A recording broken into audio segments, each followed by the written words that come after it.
Good morning. Welcome to Ridge Vineyards Fall 2019 virtual tasting.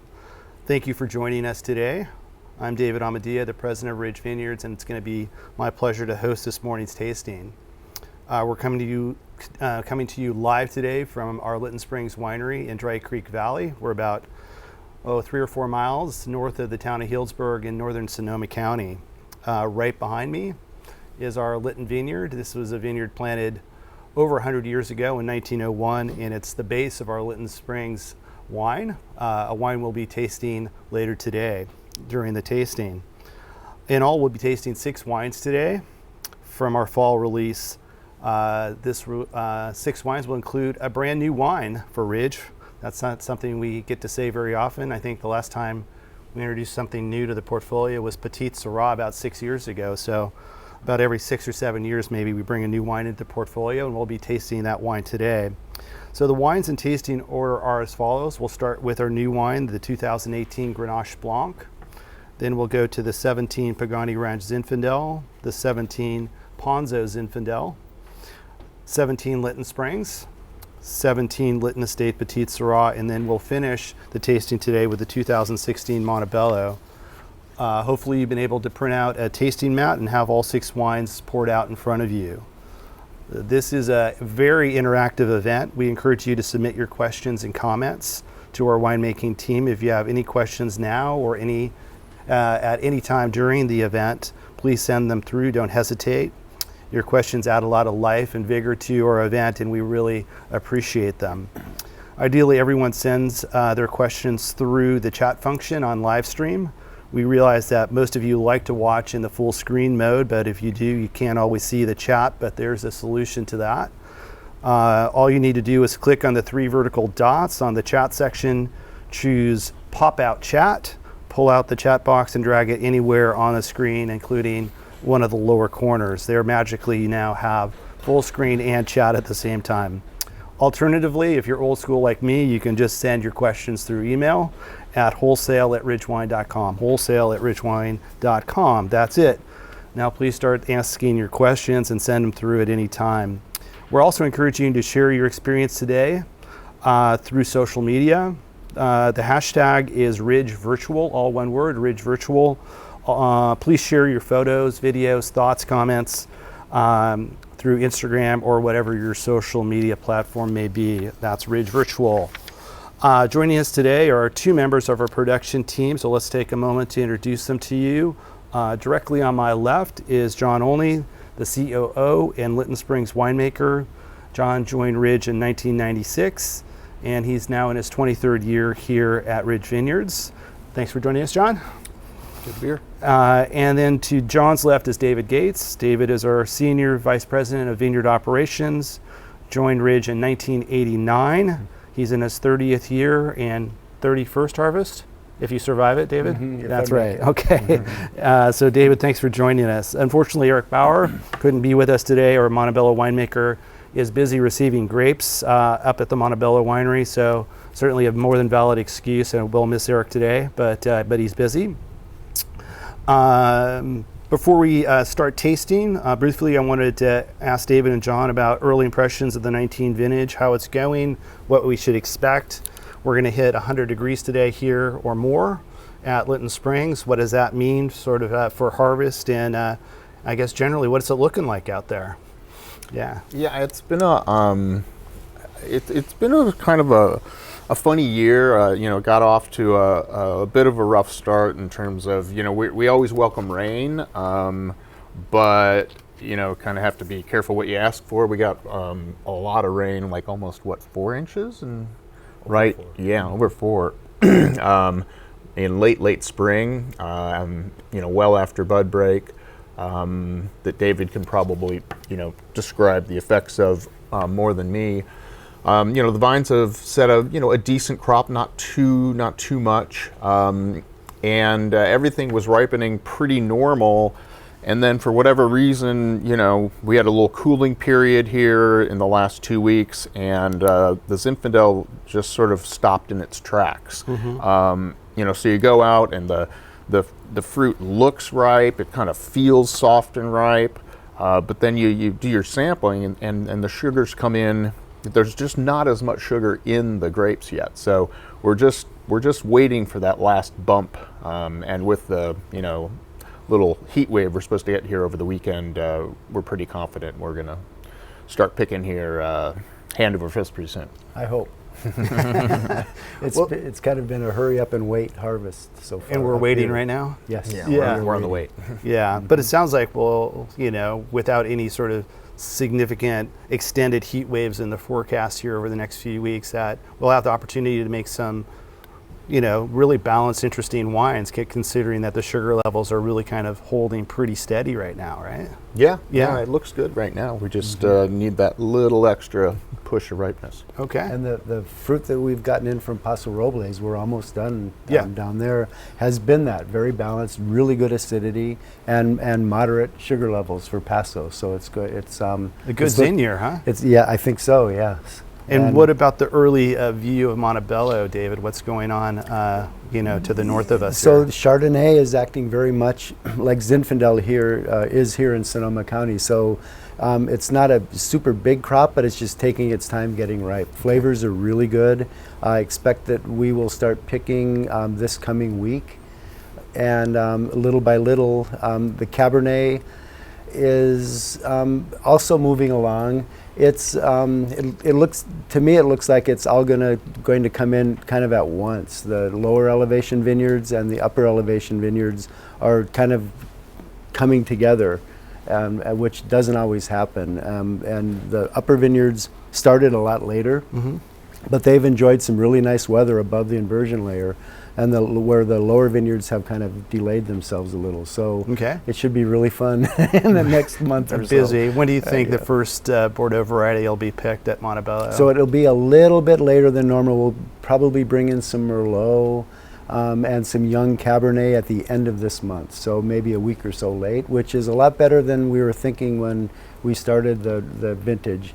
Bud break was fairly late, and bloom was also kind of late, but it caught up over the summer. We were running 2 to 3 weeks behind, and now we're maybe a week or so. Yeah, we're running more than 3 weeks behind, and now we're only a week behind. Perfect. But nothing's in yet, so I can't. Oh, I know. We're speaking a little soon. Yes. Knock on wood. Yeah. All right. Okay. Well, thank you for that. So let's start tasting the wines. We're going to start with the 18 Grenache Blanc, our brand new wine. I think we're all really excited about that.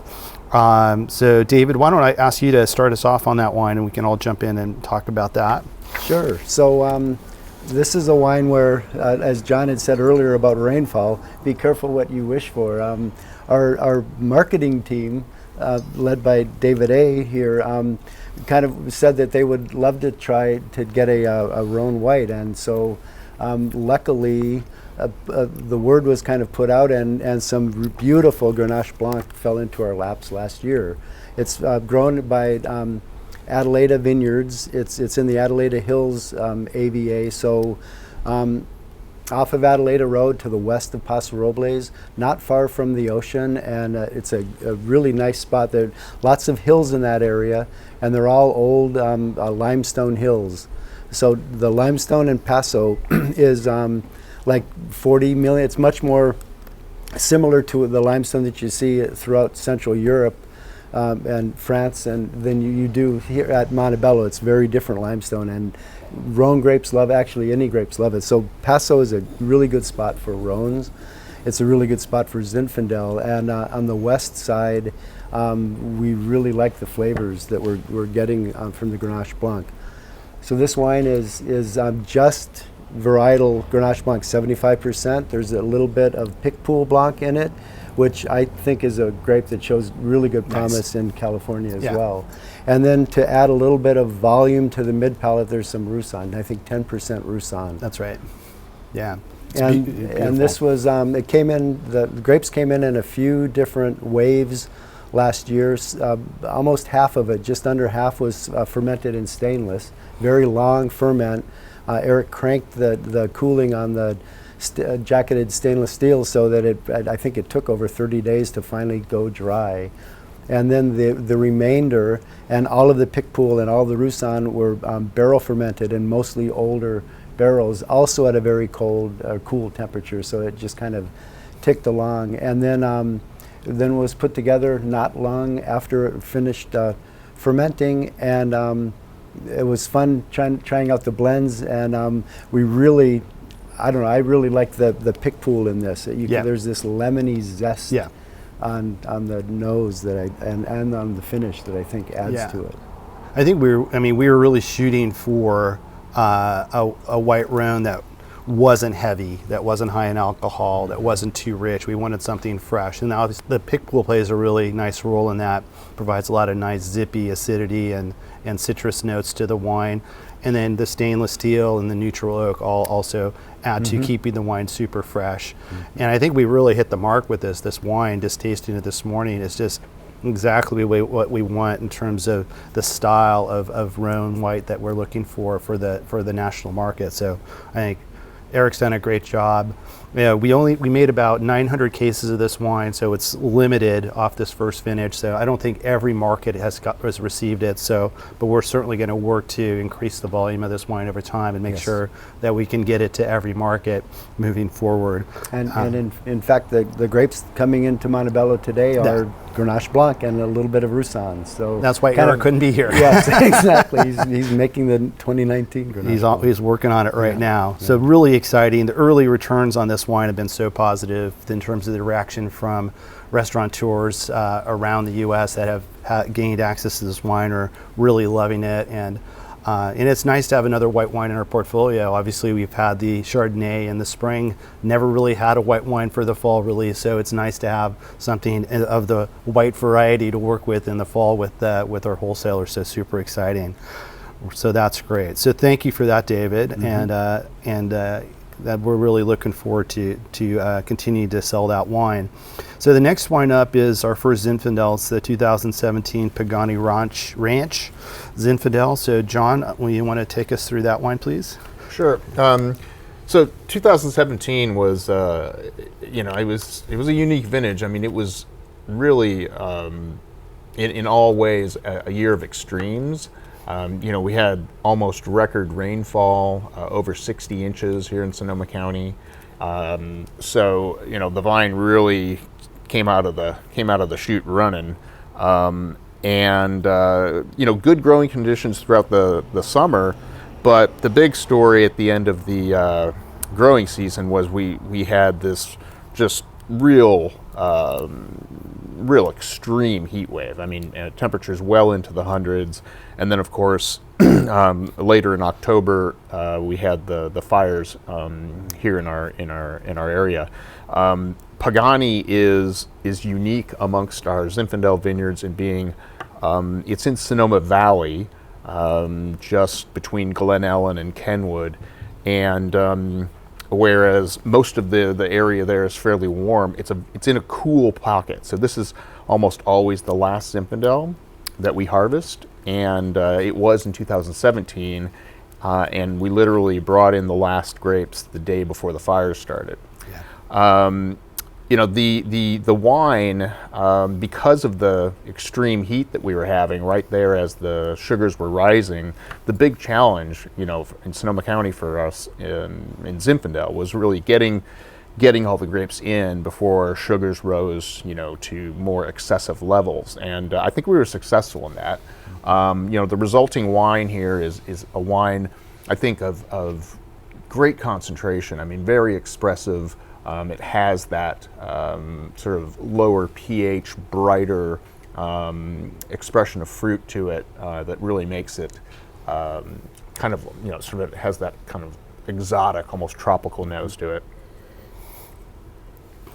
You make a great point about the 17 vintage, John, in terms of, I think in the market there'll be a lot of questions about the 17 vintage and fires and smoke taint and all that, and were your vines impacted, and were your wines impacted by it? And I think that these were the last grapes we picked essentially here in Sonoma County were the Pagani, and just fortunate for us, and it's just dumb luck that it was the day before the fire started, right? Yeah, I mean, we were really fortunate both to get all of our grapes in before the fires and to, not be directly impacted by the fires.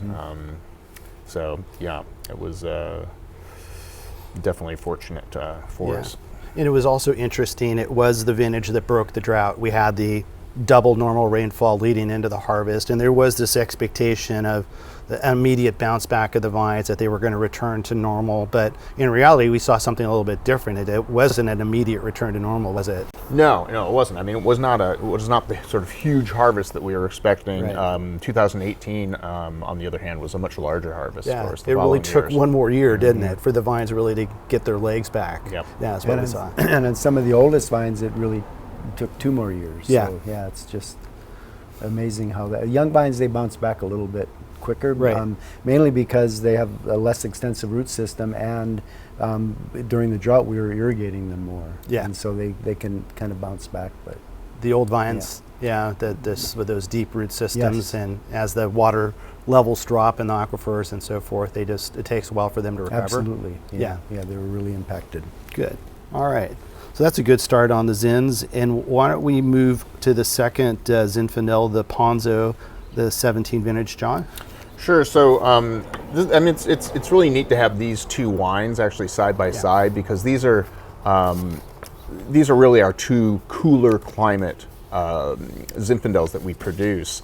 And one of the differences is in the old vines at Pagani, you've got it's a bigger mix. There's more Petite Sirah out there. There's also Alicante in the mix. So that brings maybe a little more structure, certainly a little more depth in the color, shifts the flavors towards a little bit more of a darker spectrum. When you get to the Ponzo, I mean, I like to say the Ponzo, in terms of the Zinfandels we produce, almost moves to it's a very elegant style, very, very forward, very aromatic. Again, really nice acidity to it. Majority, I think it's usually, 97, 98% is Zinfandel, with just a little bit of Petite Sirah sprinkled in the oldest part of the vineyard. So, really, I think unique in terms of the focus that the fruit gives, very soft, approachable style of Zin, and 2017 is no exception. Yeah. David, what can you say about Bob Ponzo as a grower in that site over there that he farms? He's been farming it a long time. Yeah, it's been in his family for several generations. He's a great farmer. He still works he's kind of semi-retired now. He still works for Vino Farms doing new vineyard installation, which is kind of nice. It sits just off the Russian River, right near Rodney Strong winery, between Rodney Strong and Fopiano. And it's sandy soil there, with a little streak of gravel further down. So the vines have plenty of water close, if they once the roots gets down into the gravel closer to the river. But the sand is nice enough. The sandiness of the soil there is nice, because it helps dry the vines out so they're not overly vigorous. Okay. And the younger section of the vineyard are pretty big vines, and with a lot of canopy work and a lot of extra touches on the clusters during the season, and a little bit of age, those wines grapes have come around to make a really elegant style wine. Yeah. It used to be 20 years ago that back block didn't make it into the Ponzo. It usually went right to Three Valleys or Sonoma County or whatever we were calling that wine back then. Lately, though, it's gone straight in, and we look to continue that. There is something to vines being over 15 or 20 years where they actually settle down and can make a good wine. And there's a bit of replanting going on there? There's a smaller section, the third block there, that was heavily virused and was declining from wood disease, which Zinfandel can get. And so that was replanted, and in that replant is a little section of about 15% Petite Sirah. So we'll look forward to receiving that fruit in the next year or two. Excellent. So we do have a question here. It's about cork in corked wines. So apparently out there, it looks like, in Louisiana, where they're watching us in New Orleans today, one of the wines they opened was corked, the Petite Sirah. So they were asking about, and I don't even know this terminology, about, are we thinking about changing to DIAM corks? No, I don't think we're looking at those corks. What we have done, and I would have to go back and check, because 2017 was literally right at the cusp where we were making a change, and I think it's the most significant change that there's been in the natural cork industry over the last 50 years, really.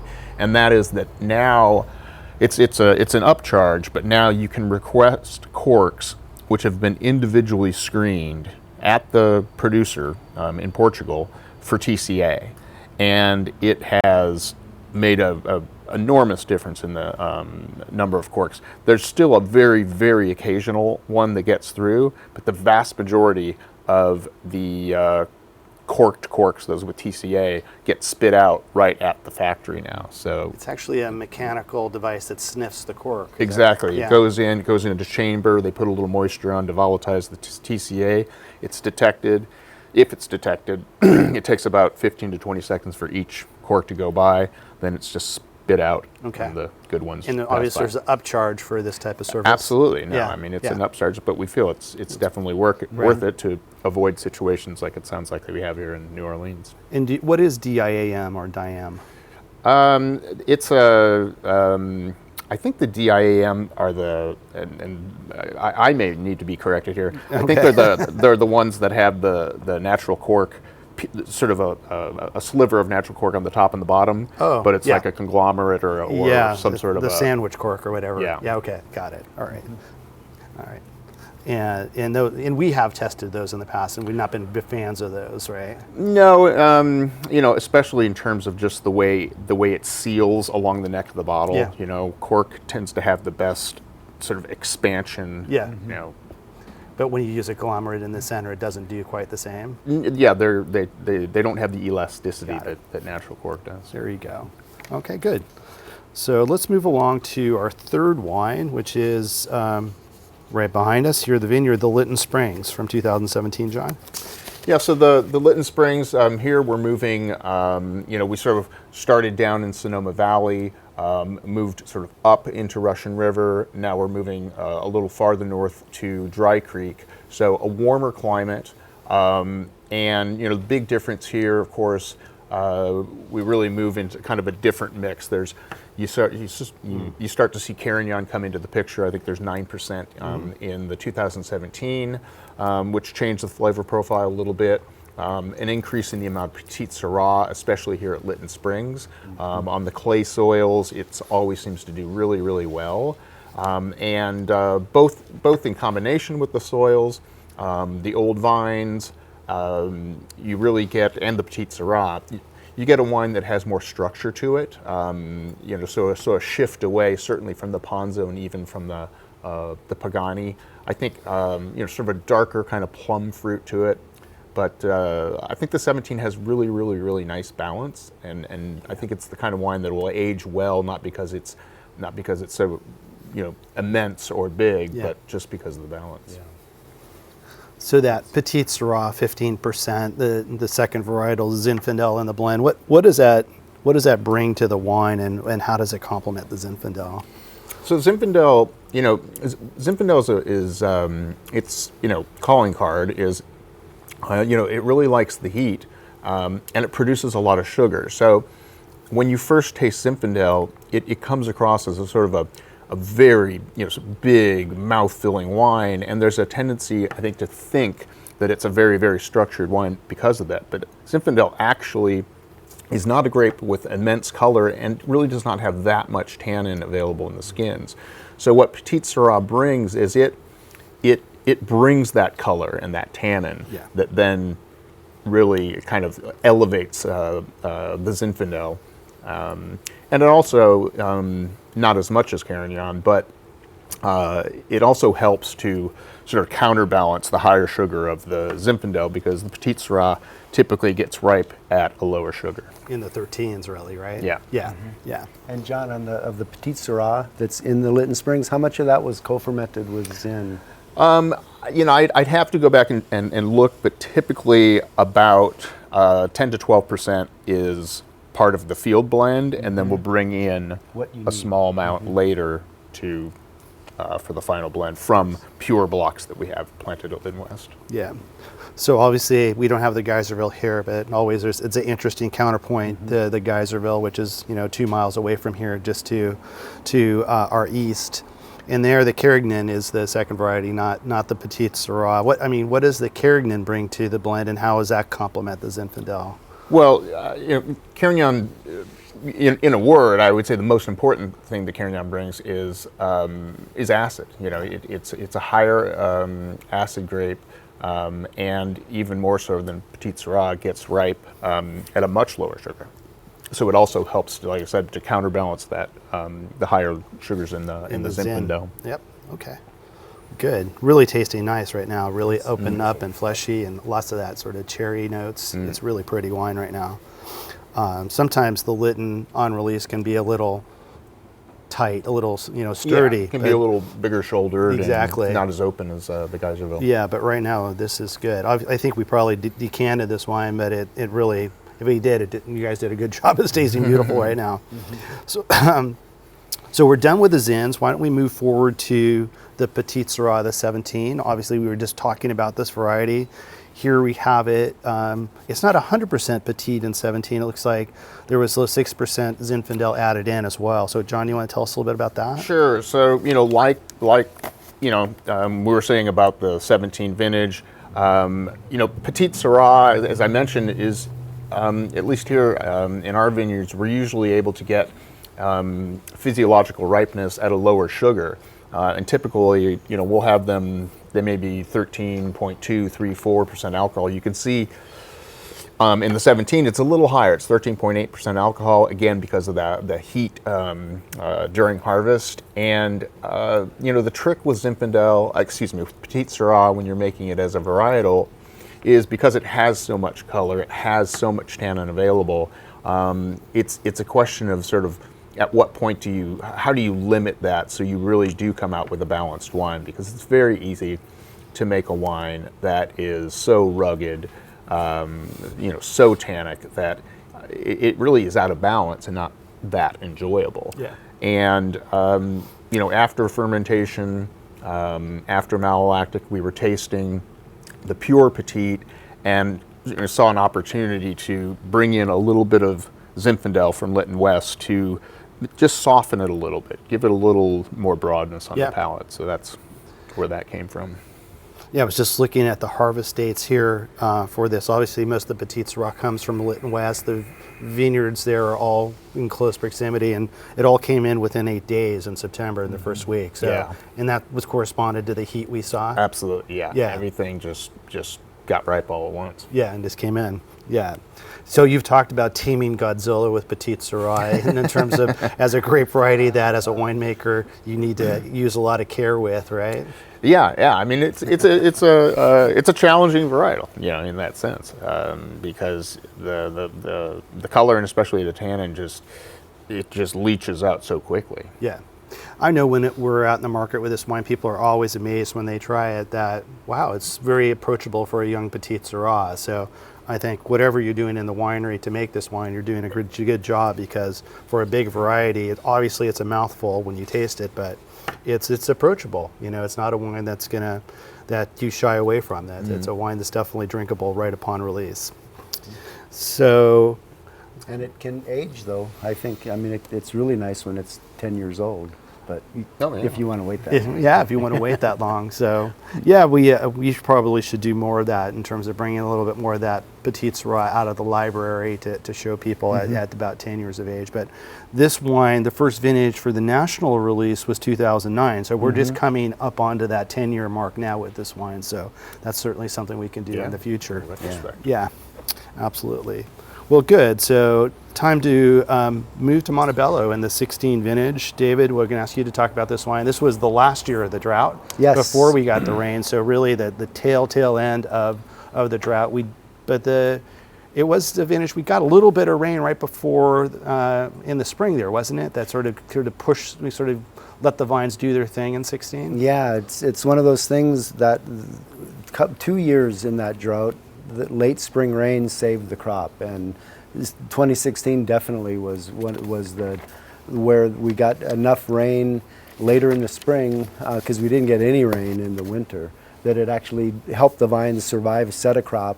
But because of the cumulative effects of the drought, 16 the vines really showed the stress of that, and they showed it by having bud break very early, not setting much of a crop, not having even that many clusters out there, and then the harvest was very early as well. It's 16 is a year where it's very concentrated because of those low yields and the early harvest. It's a ripe wine for Montebello. It's in the upper 13s, and it also shows the effects of kind of a warm year with early harvest, where the Merlot, while it was beautiful, the Merlot crop was impacted probably more than Cabernet by the drought. The Merlot wines that we made were very nice, but not many of them made it into the Montebello. It's like, it's barely, what is it, 12%? 12%. 12%. Usually it's around 18. And as nice as those wines were, they just couldn't take the drought and the heat like Cabernet did. The little bit of Cabernet Franc that we grow excelled, as did Petit Verdot, which you'd expect. Petit Verdot loves warmth, and there's some years where it's just too cool at Montebello to include it, but 16 was not one of those years. And so this wine is very concentrated.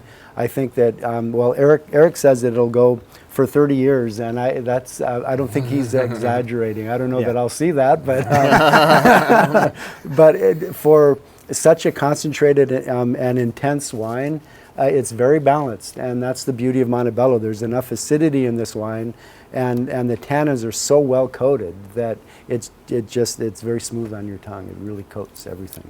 So this was the maximum stress for the vines, really, at the very end of the drought. And, and so the drought years, 13, 14, 15, 16. Mm-hmm. In your mind, David, how do those vintage vary? Because I think people are going to begin to talk about the 4 drought years and which were the best and which were the wines that were really going to make the wines that are going to go the longest distance. What are your thoughts on those different drought vintages relative to Montebello? So 13 was kind of a cooler year. There was no real drought effect in terms of yield. Okay. The wine there is very elegant. It's not as structured as the 12 or the 14, but it's very balanced, very elegant wine. So it really showing the least of impact of the drought. Absolutely, okay. Yes. 14, that wine is, I think it's bigger than the 12, which was kind of a classic. Is going to be a classic is a classic Montebello. And 14, again, the yields weren't that impacted. I don't know why. But 15 and 16, the vines were struggling. Yeah. 15 was a very short year growing season, very structured wines. I think when we tasted that last year, it's a powerhouse. Yeah. The 16 has a little more elegance on it for me than the 15. Merlot did better in 15. Why? I don't know. Right. And I think 16 reminds me a little bit of all the way back to 96, which wasn't really a drought year, but it was a very warm year. We picked the grapes very early, Yeah. and it was very luscious. Like, I consider this for Montebello to be kind of on that spectrum, luxurious style of Montebello. Okay. And if it's anything like the 96, it will be beautiful for many years. For a long time. Yes. Yeah, for sure. So I am supposed to warn everyone that this is an extremely limited release. Yeah. That this is 40% lower than the 15 for the U.S. market. So I know. Yeah. The demand is high for this wine, and we apologize, but the reality is we just don't have very much of this wine to go around this year. We'll obviously tail into the drought and a smaller crop and high demand, and the results are what they are at this point. We've had a couple of questions come through, and one of them, John, was, I'm sorry, but we're going to flip back to the Linton Springs in terms of production volumes on Lytton and where the 17 vintage stands in terms of sort of our normal and where are we versus historic production levels on Lytton? Well, so for 17, we were a little down from where we've been for the last about 15 to 18 years. Okay. At about right around 10,000 cases. I'd have to go back. I mean, obviously, when we first started making the wine in '72, It was basically just right here. It was just right here, and would have been much, much, much smaller. But I think, certainly going back over the last 20 years, we are down, or we're down about 15%. And that's drought related? It was drought related. I think there was also, because of the heat, there were certain blocks. Some of the Petite Sirah, we lost crop because it got sunburned. And there were certain blocks that just didn't quite make the cut because of the extreme heat. Right. Yeah. Okay. So between drought and disc-growing conditions for that vintage, the 17, we saw that. And then there's another question about Linton Springs in terms of the Mataro and what that brings to the wine and in terms of flavors or how it complements the Zinfandel.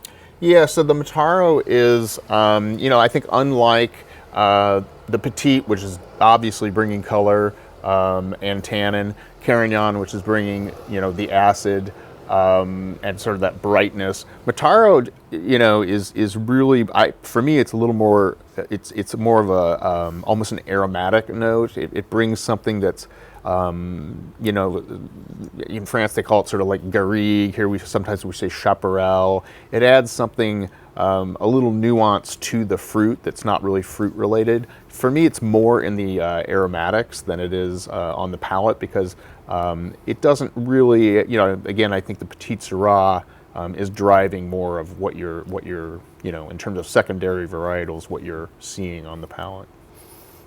Okay.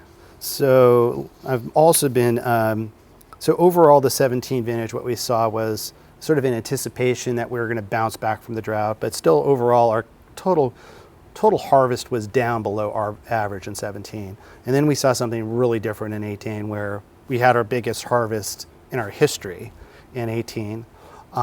Sort of between the vintage itself and maybe some going out and sourcing some new vineyard sites that we hadn't worked with before, but the combination is that we were really busy. We crushed a lot of fruit in 18. So I guess the message to the market is that next year when that 18 vintage comes to market, it's going to be a little bit different than the year we just experienced. We're going to have a lot more wine to sell next year, right? Yeah. So that's, we should. As we should. So get ready. Prepare yourself. So good. I don't think we have any other questions. So I want to thank the panel. I want to thank David. I want to thank John for joining us during a really busy time of year. It sounds like we're kind of in a wait and see. So it was a pause period for you, but I know you guys are going to be really busy coming up in the next few days. So thanks for taking the time. Thanks to our audience for joining us today. We appreciate your time. Good luck with the fall release wines. And thank you again for joining us. And we'll look forward to seeing you in spring of 2020. So have a great weekend, everybody.